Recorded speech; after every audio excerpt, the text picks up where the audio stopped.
تو وہ سارے یہ ہمیں جو ہے نا ایک تضاد نظر آتا ہے ان لوگوں میں، ان کے خیالات میں، اور مجھے افسوس ان پر نہیں ہے، کیونکہ ان کا کردار تو سب پر آیا ہے آرزو۔ افسوس مجھے ان لوگوں پر ہے جن کو ابھی تک یہ نظر نہیں آیا، افسوس مجھے ان لوگوں پر ہے جو یہ ابھی بھی اس کو ایک خلیفہ سمجھ رہے ہیں، ابھی بھی اس کو کوئی ایک مسیحا سمجھ رہے ہیں، ابھی بھی اس کو کوئی ترکی کا ایک ایسا ارطغرل سمجھ رہے ہیں کہ جو آئے گا گھوڑے پہ سوار تلوار لہراتا ہوا اور پوری ریاست جو ہے وہ مدینہ کی بن جائے گی۔ اور یہ سوچ جو ہے نا مجھے پریشان کرتی ہے کہ کیا اب ہم پاکستان کے 22 کروڑ عوام ہماری اپنی کوئی شناخت نہیں رہی، ہم ہمیشہ ترکیوں کی جانب، عربیوں کی جانب اسی طرح دیکھتے رہیں گے، یا ایز اے قوم ہم کچھ قوم بنیں گے کہ ہماری وہ قوم جو کہ جناح صاحب نے سوچی ہوگی، ایک سیکولرس ماڈریٹ روشن خیال سب کے لیے پاکستان وہ تھا، یا یہ کہ ہم یہ سوچیں گے کہ سب سے پہلے پاکستان، لیکن اس میں صرف پاکستانی مسلمان، باقیوں کو قتل کر دو۔ تو یہ ایک بہت بڑی ٹریجڈی جو ہے شاید لوگ نہیں سمجھ پا رہے ہیں کہ جو عوام کی سوچ میں تبدیلی لائی گئی ہے، بٹھائی گئی ہے، اور یہ ایک دو دن کی کہانی نہیں ہے، یہ کہانی بہت پرانی شروع ہو جاتی ہے۔ آپ کو معلوم ہے ایوب خان نے کہا تھا جی میں ہوں نیک صادق امین، اور فاطمہ جناح جو ہے وہ غدار ہے، ضیاء اللہ خان انہوں نے فرمایا کہ جی پاکستان کو صحیح معنوں میں اسلامی نظام دوں گا میں، اور اگر آپ کو اسلامی نظام چاہیے، اللہ پہ آپ کو یقین ہے، رسول آپ کے آخری نبی ہیں، تو سمجھ لیں کہ میں آپ کا صدر ہوں۔ اس طرح سے انہوں نے ریفرینڈم کرا دیا۔ اس کے بعد مختلف ادوار آتے رہے، مشرف صاحب آئے، انہوں نے کہا میں اب ایک نیا روشن خیال ماڈریٹ پاکستان بناؤں گا سب سے پہلے۔ تو جو کنٹینیوٹی ہے وہ تو کہیں نہیں رہی، ہم نے اپنی پالیسیز میں بھی، اپنے نظریات میں بھی، ریاستی جسے کہتے ہیں نا نظریاتی سرحدوں میں ہم نے بڑے رد و بدل کیے، اس میں بہت سارا سیمنٹ، بجری، گارا، پانی سب کو ملا کے ایک عجیب ملغوبہ تیار کیا۔ تو اس ملغوبے کے نتیجے میں آج ہم یہاں کھڑے ہوئے ہیں کہ ہماری قوم ہی کنفیوز ہو گئی ہے، ہماری قوم کو یہ سمجھ میں نہیں آ رہا کہ ہمارا مسیحا کون ہے۔ ان کو معلوم ہونا چاہیے، ہمیں معلوم ہونا چاہیے، آپ کو معلوم ہونا چاہیے کہ کوئی بھی state can not function without constitution, and constitution is the document, sacred document, مقدس وہ ایک ایسی دستاویز ہوتی ہے کہ جس کی بنیاد پہ کار ریاست بھی چلتے ہیں، امور ریاست بھی چلتے ہیں، اسمبلیاں بھی چلتی ہیں، آپ وزیر اعظم بھی بنتے ہیں۔ لیکن اگر آپ اس کو ہی نظر انداز کر دیں گے تو پھر یہ سارے مسائل کھڑے ہونا شروع ہو جاتے ہیں۔ لیکن سر ابھی بھی یہی کہا جا رہا ہے، مطلب اگر تو آپ عمران خان کے ساتھ ہیں تو ٹھیک ہے، اگر نہیں ہے تو آپ غدار ہیں۔ اور اس کے لیے سندھ اسمبلی کے باہر پی ٹی آئی کے جو ممبرز ہیں انہوں نے ایک پتلے کو جو ہے کہنا چاہیے ڈمی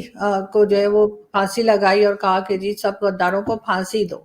یہ کیا لوگوں کو سکھایا جا رہا ہے، کیا بتایا جا رہا ہے، کس طرف لے کے جا رہا ہے عمران خان؟ اصل میں یہ جو پھانسی والا سلسلہ ہے وہ بالکل صحیح ہے، میں کہتا ہوں ہونا چاہیے، لیکن ان کے لیے جو آئین کو توڑتے ہیں، اور تاکہ یہ ایک ہم لوگ مثال بنا سکیں، کیونکہ پہلا آئین جو توڑا جو کہ پروو ہو چکا ہے عدالت میں، وہ پرویز مشرف نے کیا تھا نا۔ پرویز مشرف نے نہ صرف یہ کہ آئین توڑا بلکہ عدالت نے اس کو سزا دی، اور سزائے موت دی، لیکن ہم اس کو سزائے موت پہ امپلیمنٹیشن نہیں کرا سکے، وہ باہر بھاگ گئے۔ لیکن چلیں وہ ایک سٹنگ آرمی چیف تھے، اور ان کو بچانا ایک مقدس فریضہ تھا ہمارے اسٹیبلشمنٹ کا، کیونکہ وہ اس سے پھر حرف آتا جو بھی وہ ان کی سوچ نظریے۔ جو سول نافرمانی ہوئی ہے، جس طرح سے آئین کو ردی کی ٹوکری میں پھینک دیا گیا اسپیکر نے، ڈپٹی اسپیکر نے، اور فواد چودھری نے، اور عمران خان نے، اور عارف علوی نے، یہ تو اوپن اینڈ شٹ کیس ہے آرٹیکل 6 کا، اور اس کا ٹریزن جو ہے وہ اس پہ ان کو آج نہیں تو کل سزا ہوگی۔ اور پھر اگر یہ ان کا مطالبہ ہے کہ غدار کو پھانسی دینی چاہیے تو پھر سب سے پہلے تو ان پہ عمل درآمد ہوگا، یا پھر یہ کہ وہ 177 اراکین کا مجھے نام دکھا دیں اس لیٹر میں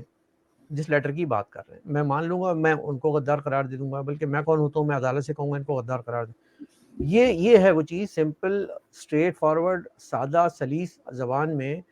کہ اس خط میں 177 لوگوں میں سے کسی ایک کا نام دکھا دیں کہ جو غیر ملکی طاقت نے کہا ہو کہ ہم نے اس آدمی کو یہ ٹھیکہ دے دیا ہے کہ یہ جائے گا اور آپ کے خلاف تحریک عدم اعتماد لائے گا، اور یہ ہمارا ایجنٹ ہے اور ہمارے لیے کام کر رہا ہے،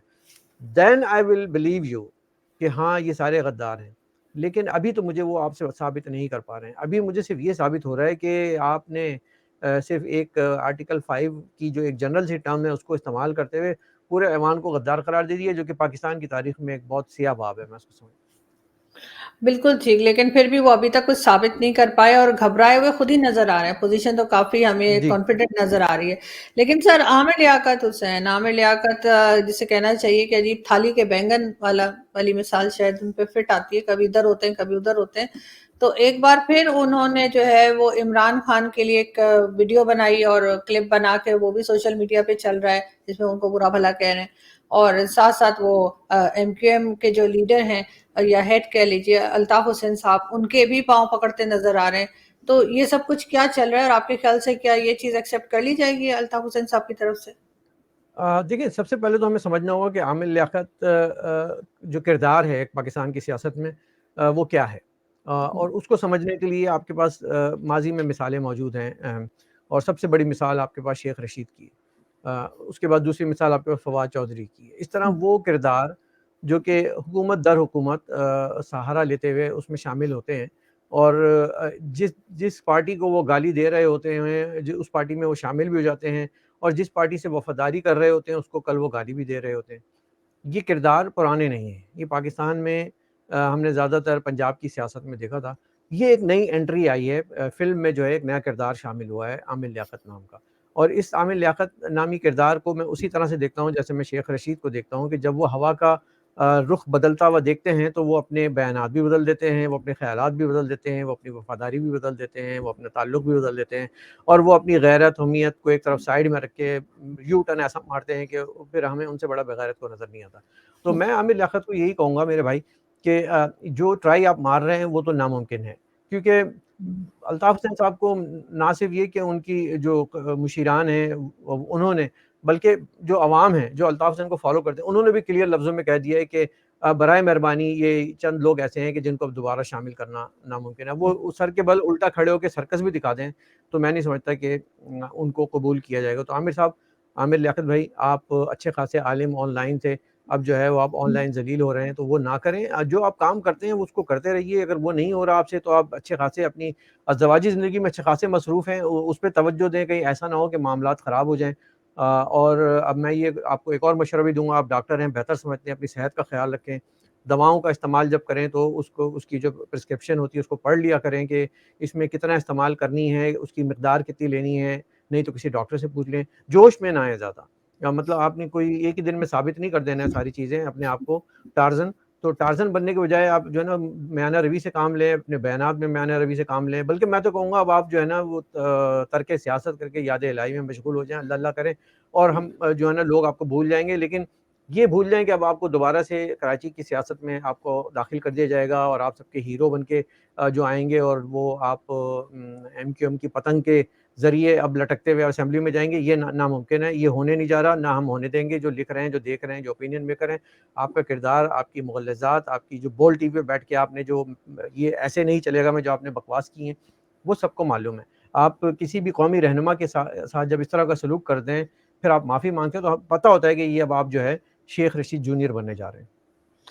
سر ان کا بول کے آپ نے عالم آن لائن کا ذکر کیا، اس سے مجھے یاد ہے ایک زمانے میں لوگ انہیں جاہل آن لائن کہا کرتے تھے جب ان کا پروگرام آیا کرتا تھا، جی تو بالکل۔ وہ ان کو یہی کہا جاتا تھا۔ لیکن سر ایم کیو ایم کی اگر ہم بات کریں تو یہ جو باقی کے لوگ جو ایم کیو ایم پاکستان کہلاتی ہے، چاہے وہ فاروق ستار صاحب ہوں یا دوسرے، ان کا کیا فیوچر دیکھ رہے ہیں آپ؟ دیکھیں، وہی حسرت ان غنچوں پہ جو بن کھلے مرجھا گئے، وہ جو ان کی شرائط تھیں، وہ جو انہوں نے بڑا ایک معاہدہ کیا تھا، ایک میثاق کیا تھا، پیپلز پارٹی کے ساتھ کیا تھا، ٹرمز اینڈ کنڈیشن طے کی تھیں، اس میں چاہے وہ کتنی ہی اچھی کیوں نہ ہوتی، لیکن آپ یہ بتائیے کہ جو آکسیجن کے بلبوتے پہ 6 سیٹوں کو لے کر آپ پورے شہر کراچی، حیدرآباد اور شہری سندھ کی لوگوں کی آپ ٹرمز اینڈ کنڈیشن طے کر رہے ہیں، آپ کے پاس تو یہ حق ہی نہیں ہے، آپ کے پاس یہ اختیار ہی نہیں ہے۔ خیر، وہ تو جب آپ برطرف ہو گئے، اب آپ سائڈ پہ لگ گئے، اب آپ سوچیے آپ کا آئندہ کا مستقبل کیا ہوگا۔ اب اصل میں آپ کو لوگوں کے پاس جانا ہوگا ووٹ لینے کے لیے، اب آپ کے پاس آپ کو جانا ہوگا ایک بینر کے تلے، اور آپ کو، میں سمجھتا ہوں کہ الیکشن میں تو آپ کو گلیوں میں بھی نکلنا پڑے گا، تو آپ ذرا نکلیے گا گلیوں میں، دیکھیے گا کیا جو ہے وہ ٹیمپریچر ہے لوگوں کے جذبات کا، پھر وہ آپ سے سوال کریں گے کہ آپ نے سودے بازی کی ہے، آپ نے جو یہ معاہدے کیے ہیں، یہ ان کا بھی وہی مجھے مستقبل نظر آ رہا ہے جو چودھری پرویز الہی اور چودھری صاحب کا نظر آ رہا ہے، کہ انہوں نے خواب سجا لیے، ٹرمز اینڈ کنڈیشن جو ہے وہ اپنی سامنے رکھ دیں، شرائط رکھ دیں، کئی دن ان کی تھوڑی سی عزت مل گئی کہ بھئی کبھی ایک پارٹی آ رہی ہے کبھی دوسری پارٹی آ رہی ہے, میڈیا اٹینشن مل گئی, اینڈ دیٹس اٹ. اس غبارے میں سب ہوا نکل گئی ہے. تو اب ان کو تو مطلب پاکستان کی سیاست میں ان کا کوئی کردار رہا نہیں, لہٰذا ان کا بوریا بستر بھی لپیٹا گیا ہے. آنے والے دنوں میں اگر الیکشن ہوتے ہیں تو پھر اب دیکھیں کیا بنتا ہے وہاں پہ منظرنامہ. لیکن سر اگر ہم واپس عمران خان صاحب کی بات کریں اور وہاں پر جو یہ فرح گجر کے نام سے جو خاتون ہے, اور یہ اس کے بعد سنا یہ گیا کہ دبئی چلی گئی, اس سے پہلے ان کے ہسبینڈ جو ہے وہ امریکہ بھاگ گئے, کیا ہوگا؟ مطلب نکل گئے بس یہ لوگ, اب ان سے کوئی پوچھ گچھ نہیں ہو سکے گی؟ یہی سوال آج مطیع اللہ جان نے جب یا دیگر صحافیوں نے فواد چودھری سے کیا تھا تو ان کو تن بدن میں آگ لگ گئی تھی, اور وہ کیفیت ہو گئی تھی جو کہ مطلب جب ہاضمہ آپ کا بہت خراب ہوتا ہے تو چہرے پہ وہ درد اور کرب نظر آتا ہے. تو فواد چودھری کو ہم لوگوں نے صاف واضح دیکھا, تو ان کو بھی نظام ہاضمہ درست کرنے کی دوا کھانے کی ضرورت ہے. لیکن یہ سے ایک بات ثابت ہوتی ہے کہ چور کی داڑھی میں کتنا تنکا ہے اور وہ کتنے پریشان ہوتے ہیں. ان کے پاس جب ایک اپنے بلو آئیڈ پرنس کے خلاف اس طرح کے الزامات لگتے ہیں اور ان کو ثبوت نہیں ہوتا کہ وہ اس کو غلط ثابت کر سکیں, تو وہ کتنے جھنجھلا جاتے ہیں. صحافی تو سوال کرے گا, مطیع اللہ جان نے کوئی غلط سوال نہیں کیا تھا. آپ کے پاس اگر کوئی جواز نہیں تھا, کوئی جواب نہیں تھا, تو آپ اس کو معذرت کر لیتے. آپ نے کہا کہ تم سب کرائے کے ٹٹو ہو, یوٹیوبر ہو, حالانکہ یوٹیوبر سے ہی عمران خان جو ہے وہ ملاقاتیں کرتے ہیں کہ وہ ملک کی جو ہے وہ اوپینین میکنگ کریں گے اور وہ دھارا بدل دیں گے لوگوں کی سوچ کا. اور دوسری جانب آپ جو اچھے یوٹیوبر ہیں جو کہ سینئر صحافی ہیں جن کو آپ نے بے روزگار کیا ہے, ان پہ آپ الزام لگاتے ہیں کرائے کے ٹٹو. تو یہ جو کرائے والا معاملہ ہے یہ تو ظاہر ہے وہ زیادہ بہتر جانتے ہیں کیونکہ وہ کرائے پہ اکثر چلتے رہتے ہیں. تو میرا یہ خیال ہے کہ مطیع اللہ جان اور جو دیگر رسپیکٹیبل صحافیز ہیں, میں بھی اس پہ بھرپور مذمت کرتا ہوں, احتجاج کرتا ہوں کہ جو صحافت پیشہ ہے اس پہ اس طرح کی جو ہے مغالطات اور اپنی زبان درازی جو ہے نا وہ نہیں قبول کی جائے گی. ان کا بائیکاٹ کرنا چاہیے. اور عمران خان نے اگر اپنے لوگوں کو یہ تربیت دی ہے تو خود عمران خان کو بھی سوچنا چاہیے کہ میرے لوگ باہر جا کے کر کیا رہے ہیں.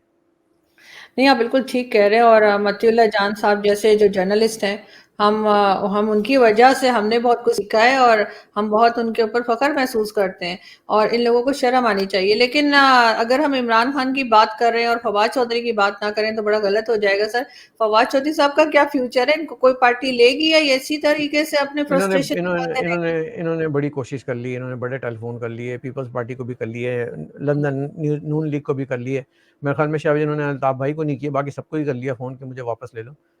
جہاں آئے گی. لیکن کچھ ان لوگوں سے بعید بھی نہیں ہے کہ یہ اتنے ڈھیٹ ہیں, اتنے بے شرم ہیں کہ کل کو یہ جو ہے نا عمران خان کو گالیاں دے رہے ہوں گے بیٹھے ہوئے اور کہیں گے جی میں تو ایسی کر دیں گے, بات کر کے ختم کر دیں گے. ان کو اب کوئی لے نہ پاکستان کی سیاست میں تو یہ زیادہ بہتر ہوگا. کسی بھی مصلحت کے تحت, کسی بھی مفاہمت کے تحت اب ان کو لینا جو ہے نا وہ بنتا نہیں ہے. ان کو پی ٹی آئی میں ہی رہنا چاہیے. یہ پی ٹی آئی کے جو ہے وہ پلر ہیں, اور پی ٹی آئی میں ان کو جتنی بھی 1-2 سیٹیں ملیں گی یہ اس پہ گزارا کریں گے. اور یہ اب ہو سکتا ہے کہ جیسے ایک آدھ میڈیا انالسٹ بن جائے گا, کوئی میڈیا اینکر بن جائے گا, شیخ رشید کو بھی جو کہیں نہ کہیں کام مل جائے گا. دے نو دیئر ویلیو, ان کو اپنی اوقات معلوم ہے, اور وہ یہ ان کے لیے اوقات سے کہیں زیادہ جو ہے ان کو 3 سال مل گئے تھے. لیکن ایک مہذب معاشرے میں ان جیسے لوگوں کا کوئی مقام نہیں ہوگا. لیکن آپ کو کیا پی ٹی آئی دوبارہ آتی ہوئی نظر آ رہی ہے؟ آپ کو لگ رہا ہے کہ اگر الیکشن ہوتے ہیں, جو کہ ہوں گے ہی کبھی نہ کبھی تو ہوں گے, چاہے 1.5 سال میں ہو, تو کیا پی ٹی آئی دوبارہ پاور میں آ پائے گی؟ دیکھیں ایک بار جو پارٹی پاکستان میں بنا دی جاتی ہے وہ پھر برقرار رہتی ہے, اور اس کو کبھی نہ کبھی استعمال بھی کیا جا سکتا ہے. تو ایک ایسٹ بنا ہے, وہ ختم تو نہیں ہو جائے گا. لیکن اب بظاہر ہمیں یہ محسوس ہو رہا ہے کہ اس پہ جو ایک سپورٹ تھی, اس پہ جو ہاتھ تھا اس کے سر پہ, وہ ویسا نہیں رہا جیسا کہ وہ پہلے دھرنے کے زمانے میں ان پہ آیا تھا, جب گرما گرم چینل جو ان کو لائیو دکھا رہے تھے. تو آپ کو ان چیزوں سے اندازہ ہو جانا چاہیے کہ چونکہ یہ انتہائی بری طرح سے فیل ہوئے ہیں تو لانے والے بھی اب ان سے مایوس ہو گئے ہیں, اور وہ اپنی ریپوٹیشن کو بچانے کے لیے ان سے کترائیں گے, ان سے کنی کاٹیں گے جیسے کہتے ہیں نا, یہ اب ان سے بھاگیں گے. کیونکہ یہ ایک طرح کا ایسا بیگیج بن گیا ہے, کوئی اپنے ساتھ اس کو لے کے نہیں چلنا چاہے گا. ملک کی جو اقتصادی معاشی صورتحال پہ جان لا کھڑا کیا ہے انہوں نے, یہ سوال آپ کو جو ہے آنے والے جو ان کو لانے والے ہیں ان سے کیا جاتا رہے گا, ان کے ذہنوں میں گونجتا رہے گا. آرزو بس ایک بات یاد رکھیے گا کہ ہم جتنی بھی یہ باتیں کر لیں، پیچیدگیاں، یہ قانونی، یہ عدم اعتماد، یہ سپریم کورٹ، میرے نزدیک ابھی جو سب سے اہم ترین چیلنج ہے وہ ہے آنے والے چند دنوں میں پاکستان کی اکنامک سچویشن، جس پہ شاید بہت سے لوگ بات بھی نہیں کر رہے ہیں، جس پہ بہت سے لوگوں کو ابھی فکر بھی نہیں لاغ ہے، لیکن یہ ایک اتنا بھینکر، اتنا بھیانک چکر ویو ہے، اتنا وشس سرکل ہے جس میں ہم جانے والے ہیں کہ اس سے پاکستان کی قوم آلموسٹ میرے منہ میں خاک اللہ نہ کرے تباہی کے دہانے پہ پہنچ جائے گی، جسے ہم کہتے ہیں نا کہ ڈس انٹیگریشن والی بات آ جائے گی، بینکرپسی، انسالوینسی والی بات آ جائے گی، جب آپ کے پاس کھانے کو پیسے نہیں ہوں گے، دینے کو پیسے نہیں ہوں گے، قرضہ دینے کو نہیں ہوگا، آپ کے پاس جو قرض دار ہیں وہ سر پہ کھڑے ہوں گے۔ یہ اس پہ کوئی سوچ نہیں رہا ہے، اس پہ کوئی بات نہیں کر رہا ہے، لیکن جو ماہرین معیشت ہیں وہ پریشان ہیں، وہ ہمیں معلوم ہے کہ کس حد تک جو ہے نازک صورتحال ہو گئی ہے ملک کی، اور خاص طور پہ اس کرائسس کی وجہ سے سپریم کورٹ کو چاہیے تھا کہ جلد سے جلد فیصلہ کرتی، لیکن اس سے ہم بہت پریشانی میں آنے والے ہیں۔